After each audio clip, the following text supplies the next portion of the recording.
Siren Song, a Ravenglass Legends story, by John Cronshaw. Ragnar sat in his father's mead hall, the flickering torchlight casting dancing shadows across the rough-hewn walls. The scent of roasted boar and honeyed mead filled the air as Miran celebrated the spring equinox. Beside him, Kest tore into a leg of meat, grease dribbling down his chin. "Slow down," Ragnar said. "It's not a race." Kest wiped his mouth with the back of his hand. "Might as well be. If I don't eat fast, there won't be any left." Ragnar shook his head. He glanced at his father, Ragnar the Elder, seated at the head of the hall. The hammer of Wolfsbane, a relic of their clan, hung on the wall behind him, its dark presence a constant reminder of the legacy Ragnar would one day inherit. As he watched, his father leaned towards Olaf, his most trusted advisor, and Ragnar's uncle. "Ships have gone missing," Olaf was saying, his brow furrowed, "just south of here." Ragnar the Elder stroked his beard, his eyes narrowed. "Any survivors?" "None that we know of. The few who have returned speak of a strange sound, a haunting melody that draws them off course. They say it's like nothing they've ever heard before." "A melody?" Ragnar the Elder scoffed. "What nonsense is this? The men are scared. They say it's the work of a siren luring sailors to their doom." Ragnar the Elder waved a hand. "Sirens are just stories. These ships probably went off course due to storms, perhaps, or hidden reefs." Olaf shook his head. "The men know these waters. They wouldn't be fooled by such things." Ragnar the Elder sighed. "We can't afford to lose any more ships. Double the patrols and send word to the other villages. If there's a threat out there, we need to find it and deal with it." As his father and Olaf moved on to other matters, Ragnar sat back, his mind racing. The idea of a siren, a creature capable of luring men to their deaths with nothing but its voice, both terrified and thrilled him. He glanced at Kest, who was now engaged in a boisterous arm-wrestling match with Harold. Ragnar tapped Kest on the shoulder. "Did you hear what my father was saying?" Kest grunted as he slammed Harold's arm down on the table. "What? About the missing ships?" "Yes, and the siren." Kest snorted. "You don't actually believe that crap, do you? But what if it's true? What if there's something out there, something no one's ever seen before? And what if it's just a bunch of sailors who got lost in a storm?" "You heard what Olaf said. These men know the sea, they wouldn't just get lost." Kest shrugged, reaching for another leg of boar. "So what do you want to do about it?" "I want to find out what's really happening." "Right, and how do you propose we do that?" "We go out there ourselves, we take one of my father's boats and investigate." Kest choked on his mead. "Are you insane? Your father would have our hides if he caught us." "So we don't get caught." Ragnar leaned forward, his voice dropping to a whisper. "Think about it, Kest. If we find out what's really happening to those ships, we'd be heroes. My father would have to recognize us as true warriors." Kest shrugged. "All right, I'm in, but if we get caught, I'm blaming you." Ragnar clapped him on the shoulder. "We won't get caught. We'll sneak out at first light while everyone's asleep. By the time they realize we're gone, we'll be well on our way. Fine, let's do it."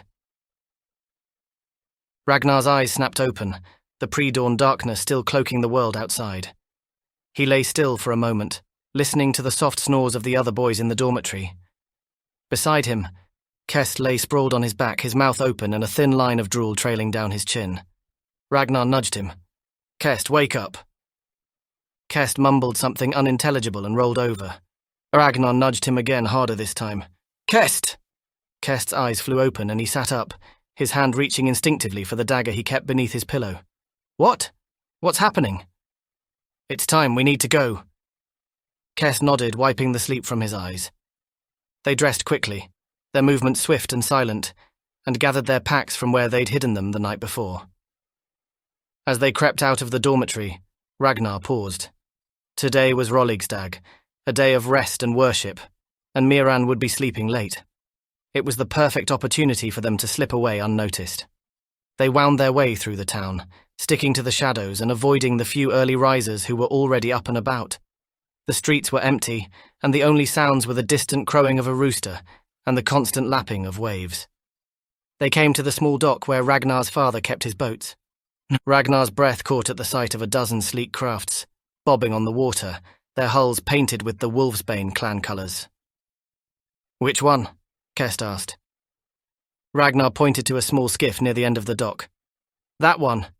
It's fast and light, perfect for what we need.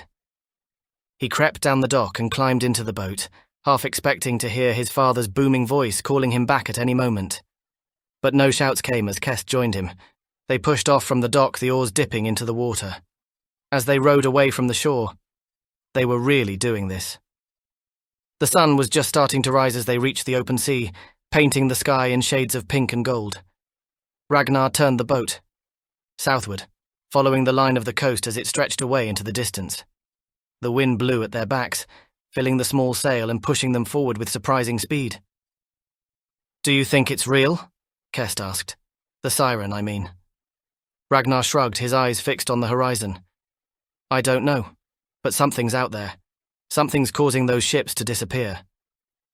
"And what if we find it? What then?" Ragnar's grip tightened on the tiller. "Then we deal with it. We find out what it is and we stop it." Kest snorted. "Just like that? You make it sound so simple." "It is simple. We're warriors, Kest. This is what we're trained for." But even as he said it, Ragnar felt a flicker of doubt. They were young, untested. What if they were in over their heads? He shook the thought away. They had to try.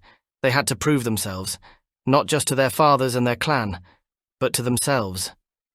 As the sun climbed higher in the sky, bits of driftwood floated by, some of them charred and blackened as if by fire.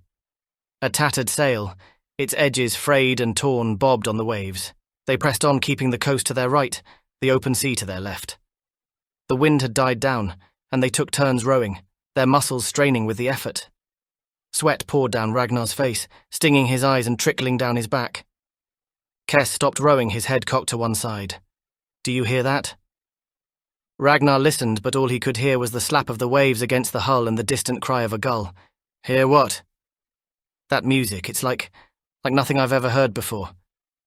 Ragnar strained his ears, and then he heard it too. A faint ethereal melody, drifting on the wind.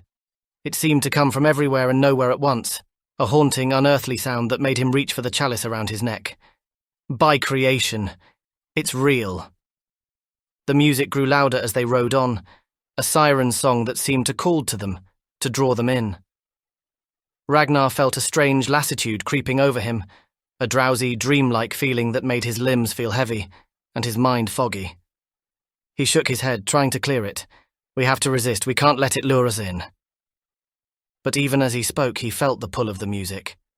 Beside him, Kest's eyes had gone glassy, his mouth slack. He'd stopped rowing, and the oars lay forgotten in his lap.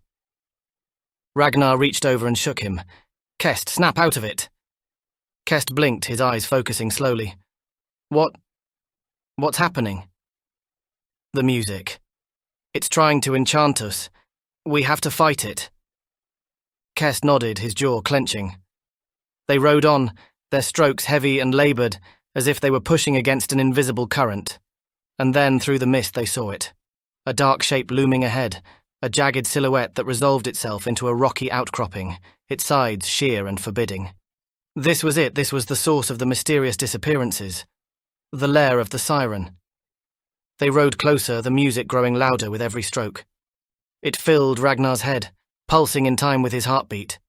He felt a sudden overwhelming urge to leap into the water, to swim towards the rocks and let the music take him. He gripped the sides of the boat, his knuckles white with strain. "Kest, we have to turn back, I can't." But Kest wasn't listening. His eyes were fixed on the rocks ahead, his face slack with longing. And then from the mist a shape emerged, a sinuous serpentine shape. A wyvern. It was larger than a boar, its scales a deep iridescent blue that shimmered in the sunlight. It lay tangled in a vast net, its wings twisted at unnatural angles, its tail thrashing weakly against the rocky shore. As they drew closer, Ragnar could see the exhaustion in the wyvern's eyes, the dull sheen of pain and hunger. "Wow," Kest said. "Look at that thing." Ragnar nodded, unable to tear his gaze away from the creature. "The songs, the siren's call, it was the wyvern." Kest frowned. "What do you mean?" "Think about it. The ships that disappeared, the sailors who were lured off course. It was the wyvern's cries that drew them here. Why would it do such a thing?" Ragnar gestured to the net. "It's trapped, starving. It must have been calling for help, hoping someone would come and free it." Kest shook his head. and instead it lured those poor bastards to their deaths. Ragnar stepped forward. We have to help it. Kest grabbed his arm, holding him back. Are you mad? That thing could kill us with a single swipe of its tail. It's not going to hurt us, can't you see? It's too weak to hurt. Kest's grip tightened. And what happens when it's free? What's to stop it from flying straight to Mirand and eating our livestock, or worse? Ragnar hesitated. Kest was right. Freeing the wyvern was a risk. But as he looked at the creature again, at the pain and desperation in its eyes, he knew he couldn't leave it to suffer. If we free it, if we show it mercy, perhaps it will show us the same. Kest snorted. You want to bargain with a beast? Why not? It's intelligent, Kest, you can see that.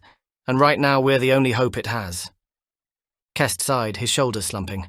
Fine. But if this goes wrong, if that thing turns on us, then we'll deal with it together, as warriors of Mirand. Ragnar turned back to the wyvern, his heart in his throat. He took a step forward, his hands held out in a gesture of peace. The wyvern's eyes narrowed, a low growl rumbling in its throat. Easy now, we're not going to hurt you. He took another step, then another, until he was within arm's reach of the creature. The wyvern watched him, its nostrils flaring, its tail twitching. Ragnar reached out and laid a hand on the wyvern's snout. The scales were warm beneath his palm. He could feel the wyvern's breath, hot and moist, gusting over his skin.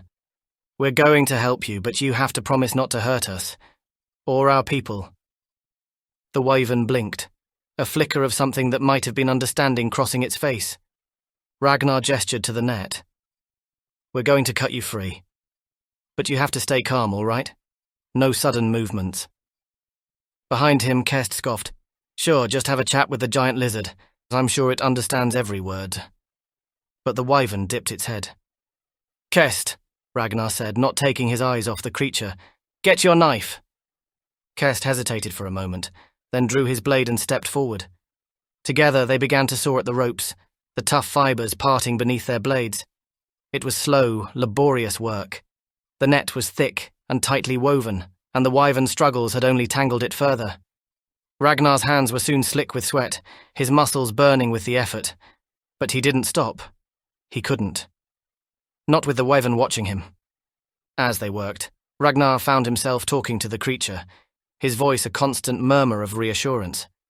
He told it of Mirand, of the green hills and the cold, clear waters. He spoke of his father, of his dreams of becoming a great warrior. And all the while the wyvern listened, its gaze never leaving his face. And finally, with a snap that seemed to echo across the cove, the last rope parted. The wyvern surged upward, its wings unfolding, its barbed tail thrashing. Ragnar stumbled back, his dagger trembling in his grip. But the wyvern didn't attack.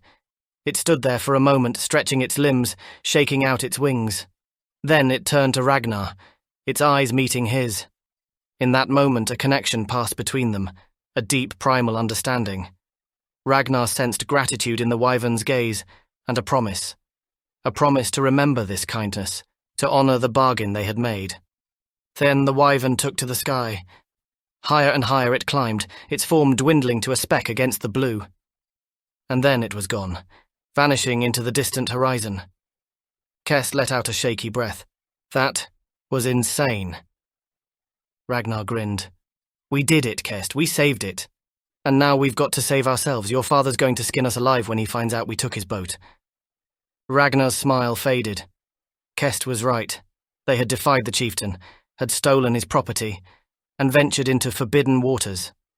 There would be consequences, and they would be severe. But as he looked out over the cove, at the Braun Sea and the endless sky, Ragnar found he didn't care. He had tasted adventure, had touched the wild and untamed heart of the world. And he knew, with a certainty that went bone deep, that this was only the beginning. The end. Thanks for listening. I hope you enjoyed Siren's song. This story is a prequel to John Cronshaw's Ravenglass Legends series.